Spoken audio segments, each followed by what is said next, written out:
नमस्कार मंडळी, आज आपण नवीन प्रकारची भाजी बनवणार आहे. त्याला ढेमशे म्हणतात. ढेमशे तुम्ही ढेमशे खाल्ले का कधी?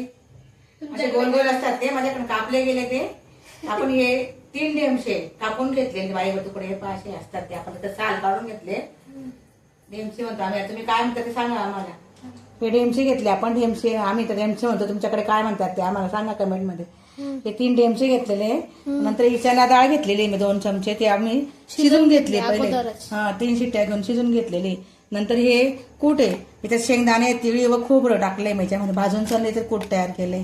नंतर ही जिरं, ही मोहरी टाकली, ही लसूण आणि मिरचीची पेस्ट आहे, हे लाल तिखट आहे, ही मिरची थोडी कमी टाकायची आपण, थोडी लाल तिखट टाकायचं, आणि ही हळद. आता आपण बनवू. आता काय करता अगोदर? आता तेल. आता आपण पहिले तेल टाकू द्या 1 चमचा त्याच्यामध्ये.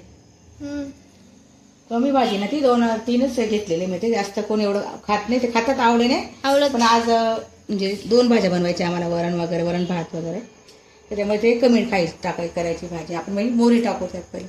तेल पहिले आपण चांगलं गरम होऊ देऊ, मग मोहरी टाकायचं यामध्ये. तडतडली आता आपण तेल गरम झालं, मोहरी तडतडली. आता हे जिरं टाकू आपल्याला. जिरं झालं का आपण त्याच्यामध्ये मग लसूण मिरची पेस्ट टाकू, मग लाल करून त्याच्या तेलात चांगलं परतून देऊ. चांगलं त्याच्यात लाल करून.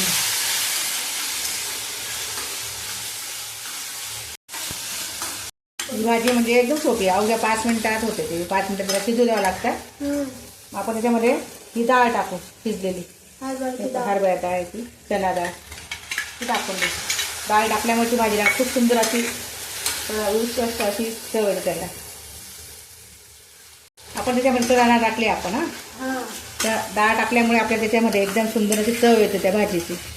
नुसते आपण जर पोळी बनवल्या अशा ढेमशाच्या, तर ते एवढं चव नाही देत त्या. ही डाळ टाकायची आपण, मुगाची डाळ टाकू शकतो किंवा मठाची डाळ टाकू शकतो. मग आपण याच्यामध्ये हे कूट टाकू केलेलं. आपल्याला अंदाजे टाका, 2 टाका, 3 चमचे टाका. आपल्याला जास्त टाकलं तर जास्त टाकू शकतो. आई मला सांगता तू भाजी कर. तिला म्हटलं तू बनव भाजी, मी सांगते तुला. ती म्हणे मी बनवली नाही भाजी अजून, ढेमशाची भाजी बनवली नाही म्हणे. खाल्ली आहे तिने 2-3 वेळा, बनवली नाहीये. आईच्या हाताची खाल्ली, मी तर पण आईच्या हाताचीच खाल्ली. आता आपण हे डाळी शिजलेलं पाणी आहे ना, इतके टाकून द्यायचं फक्त. त्याला पाण्यात ती व्यवस्थित होऊन जाते भाजी, शिजून जाईल. पातळ पण आणि एकदम व्यवस्थित होईल. आता मग त्याला आपण मीठ टाकतो.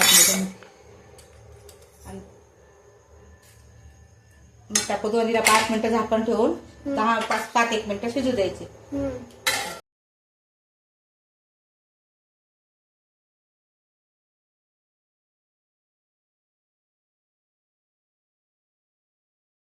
बघा मंडळी, आमची ढेमशाची भाजी तयार झाली आहे. बघा किती सुंदर झाली. डाळ टाकून एकदम सुंदर लागेल, खायला पण छान लागेल, दुसऱ्या दिसायला पण छान दिसते. बघा ती खाऊन बघा, करून बघा तुम्ही, मग खाऊन सांगा आम्हाला कमेंट मध्ये कशी झाली भाजी. आमच्या रेसिपीला लाईक करत जा नेहमी, तुम्ही शेअर करा, कमेंट करा आणि सबस्क्राईब करायला विसरू नका. श्री स्वामी समर्थ.